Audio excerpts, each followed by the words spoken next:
Now, I know what some of you are thinking, but what about Christian Bale's stoic pragmatism? Or doesn't Michael Keaton's gothic charm still reign supreme?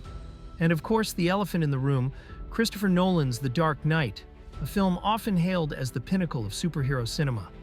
We'll definitely be getting to those comparisons later because frankly, it's impossible to talk about the perfect Batman without acknowledging the incredible legacy that came before.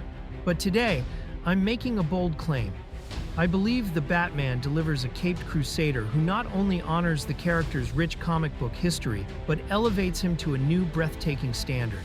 It gives us a hero who feels grittier, more vulnerable, and more deeply rooted in the detective work that defines his legend. So, dim the lights, grab your cowl, and let's explore 4 compelling reasons why Robert Pattinson's take on the character just might be the perfect Batman. Let's start with something you feel in your bones. From the moment the film begins, its absolute visual splendor. The Batman isn't just a movie, it's a living, breathing graphic novel brought to life. And that's largely due to its absolutely stunning cinematography by Greg Fraser. This isn't just eye candy, it's fundamental to the film's identity and our understanding of this Batman. Think about it. Gotham City itself is a character here, drenched in perpetual twilight, rain, and a haunting, oppressive atmosphere. Every frame feels meticulously crafted, like a painting, where shadows aren't just an absence of light, but a presence, a shroud Batman emerges from and recedes into. We rarely see broad daylight, and when we do, it feels almost alien, a brief respite before the darkness closes in again. This visual language tells us so much about who Batman is in this universe. He's not a larger-than-life figure basking in glory.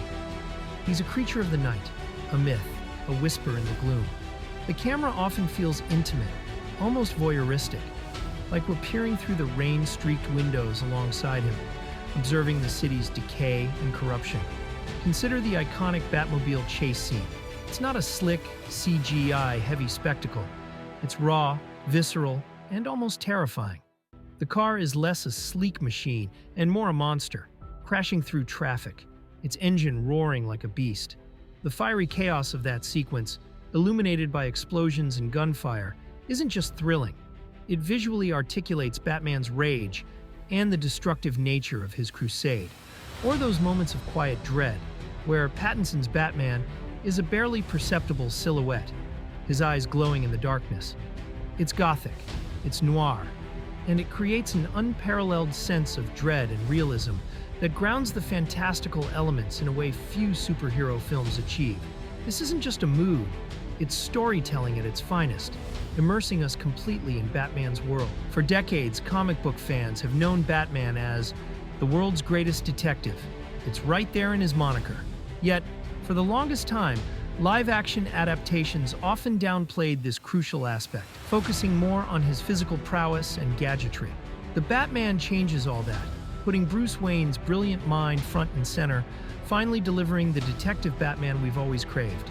This film is, at its heart, a gritty detective story, pulling inspiration from seminal comic runs like Year One and The Long Halloween, where Batman is still a young, brutal force. Learning the ropes, relying heavily on his intellect, we see him meticulously piecing together evidence at crime scenes. A forensic scientist in a cowl, he's deciphering the Riddler's complex clues, not just punching his way through them. The film forces us to engage with Batman's intellectual process, making us feel like we're solving the mystery alongside him. Think of the scene where he's in the apartment, looking at the symbols, connecting the dots, writing in his journal. This isn't just a fleeting moment, it's central to the plot. He's not being handed solutions, he's earning them through sheer brainpower and relentless investigation. His detective vision isn't some magical power. It's a tool he uses to enhance his already sharp observational skills. This emphasis on his detective work makes Batman feel incredibly human, even under the mask. We see his frustrations, his theories, his moments of doubt, and his eventual breakthroughs. It's a grounded, methodical approach that perfectly illustrates why he's not just a vigilante, but a genius who can outthink Gotham's most twisted minds. This dedication to his intellectual side, showcasing his detective skills as his primary weapon, is a monumental win for longtime fans and makes this iteration feel incredibly comprehensive. Cops and lawyers wouldn't dare cross any of you. Let's be honest, we all love the Joker. He's iconic. But for too long, the Batman film universe seemed to revolve around him. One of the most courageous and rewarding decisions the Batman made was to step away from the clown prince of crime and introduce us to a rogues gallery that felt both familiar and refreshingly terrifying. This choice allowed the film to explore new depths of Gotham's corruption and Batman's early struggles. Paul Dano's Riddler is nothing short of revolutionary. This isn't the theatrical, green-suited trickster we've seen before. This Riddler is a chillingly relevant, incel-coded serial killer, fueled by a deeply disturbing sense of injustice and a twisted moral compass. He's not just a villain. He's a mirror, reflecting Gotham's systemic failures and exposing the rot within its institutions. His methods are brutal, his motivations terrifyingly grounded, and his connection to Batman is unsettlingly personal, forcing our hero to confront the unintended consequences of his own vigilantism. He elevates the Riddler from a puzzle maker to a truly unsettling force of chaos and vengeance. And then there's Colin Farrell's Penguin. Forget the cartoonish villains of the past. Farrell is completely unrecognizable and utterly brilliant as Oswald Cobblepot. This Penguin is a rising mob boss, scarred but sharp, a gangster clawing his way up the ladder of Gotham's criminal underworld. He's menacing, darkly humorous, and feels perfectly at home in this gritty, realistic Gotham. He provides a grounded, tangible threat from the organized crime world, forcing Batman to navigate a different kind of darkness than the Riddler's ideological terror. By focusing on these compelling, fresh interpretations, the Batman proves that the franchise doesn't need to lean on the Joker to tell a captivating story. It breathes new life into classic characters, showing that Gotham's underworld is vast, multifaceted, and filled with antagonists who can challenge Batman in profound and unique ways, allowing for narratives that feel truly new and unpredictable. Now let's address the elephant in the room. When we talk about the perfect Batman, it's almost impossible not to think of Christopher Nolan's The Dark Knight.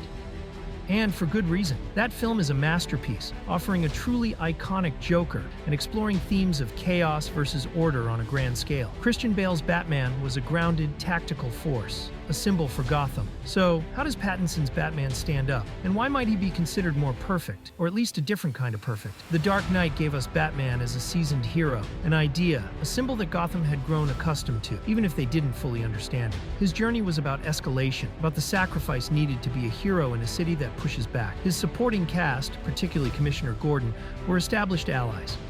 Pattinson's The Batman, however, gives us something distinctly different, and arguably more foundational. Batman in his formative years. This is not the fully formed, iconic hero. This is year 2 Batman. He's still figuring things out, driven by raw vengeance and anger, less a symbol of hope, and more a terrifying urban legend. He makes mistakes, he's bruised, both physically and emotionally. This film's perfection lies in its comprehensive exploration of the man beneath the cowl at a pivotal, messy stage of his journey: vulnerability and humanity.